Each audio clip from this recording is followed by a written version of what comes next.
Please అంతే తన note నుంచి వచ్చిన మాట అది. సరే నేను దాని గురించి అడిగా. దాని తర్వాత నేను దిగాను అడిగా. నేను కన్ఫామ్ ఉండాలి, నేను కన్ఫామ్ ఉండాలి అని అడిగా.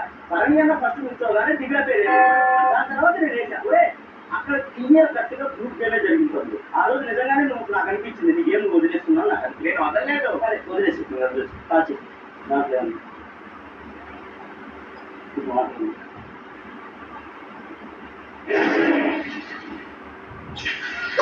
రాత్రి 7:45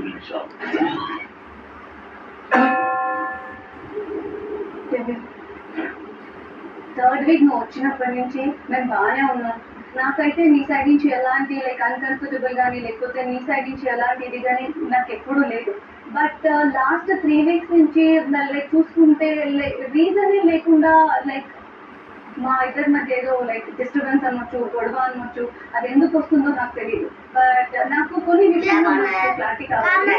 లాస్ట్ వీక్ నేను మెడికల్ రూమ్ నుంచి బయటకు వచ్చాను. బయటకు వచ్చినప్పుడు నువ్వు, సుమనన్న అండ్ బర్నీ సార్ ముగ్గురు కూర్చుని ఉన్నారు.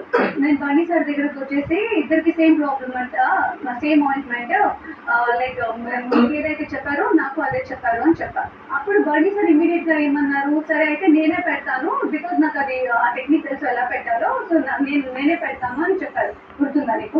అది నాకు పూర్తిగా నా ముందు చెప్పినట్టు నాకు తెలియదు. అప్పుడు తెలుసుంటే నేను అప్పుడే ఆయన చెప్పేదాన్ని. లేదు, అప్పుడు నువ్వు నా పాయింట్ అదే, నువ్వు అక్కడ ఉన్నావు అవునా, షూర్ అయితే అనేసి నేను నడుచుకుంటూ కిచెన్ వైపు వెళ్ళిపోయినప్పుడు లైక్ బర్నీ సార్ నాకు రాసేటప్పుడు చెప్పినప్పుడు నీకు లైక్ పాయింట్ రాలేదు. ఇది రాసేటప్పుడు నువ్వు ఎందుకు అలా రియాక్ట్ అయ్యావని నేను అసలు నీతో నాకు ఇష్టం లేదు ఆయింట్మెంట్ విషయం. అండ్ ఇంకొకటి, సరే నేను పో అని చెప్పి ట్రిగర్ చేశాను.